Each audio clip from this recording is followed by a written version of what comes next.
Dakota king ya pekin o wasin he takoya pia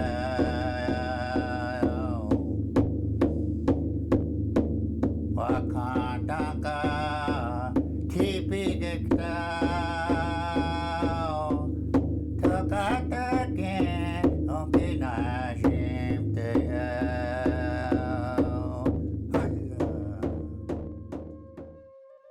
I think this language here is spiritual.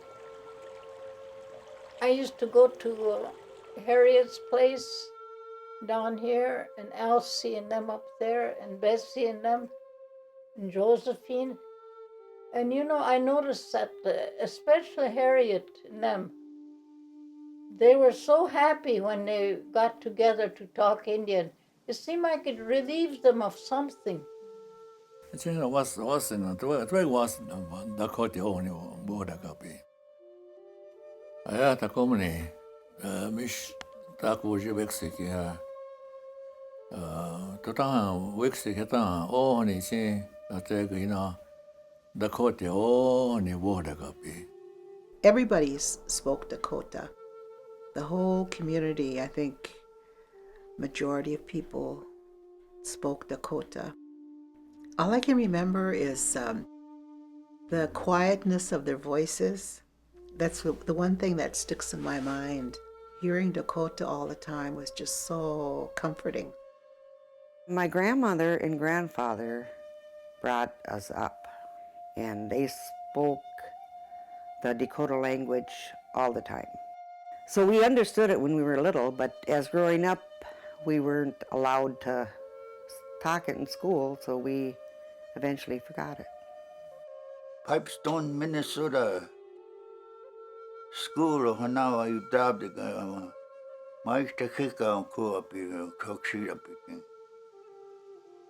He taku ruler, taku he kapik, he no na mampipu chet.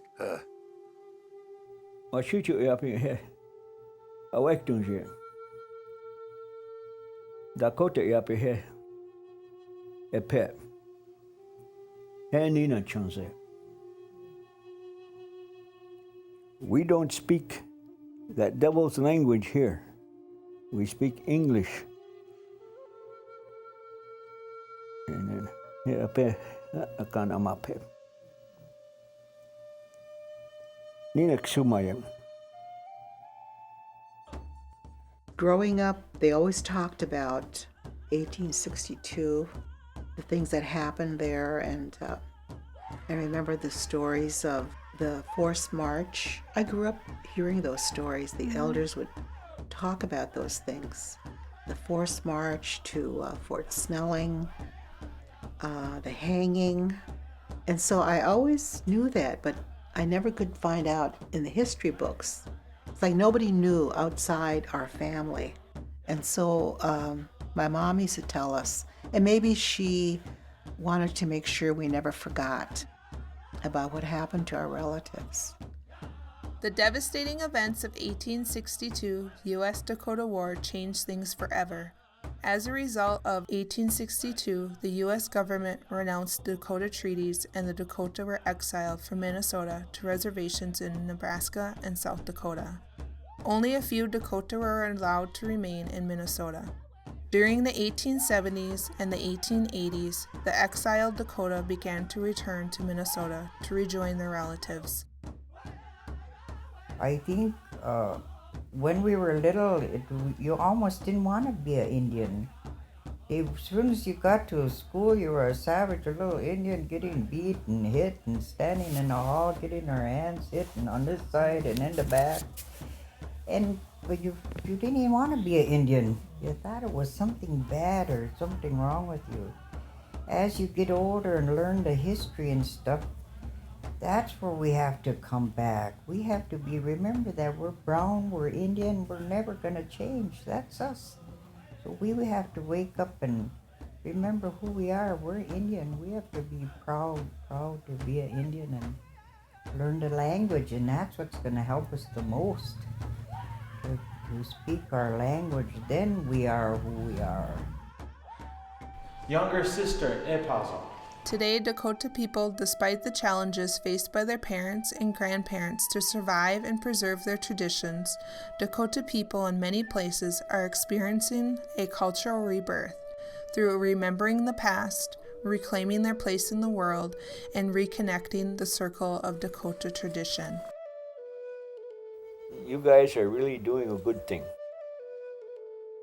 because we have to keep our language alive. I mean, not just the Dakotas, but all of the nations that are losing their language. Because once we lose our language, we no longer exist as a nation. We are Dakota. And our children should be taught that. Who we were is what we want to try to get back to. And I think it's going in the right direction. And I do see it. I do see it in so many different ways that we are trying to help our younger people to be who they are. Damakota. You are saying something very great and honorable when you say, I am a Dakota. Chantewa stea ompuo. Oksiapia. Hean petukin. Taku waste e chanoka. Nie ke taku waste. Something good happened to you.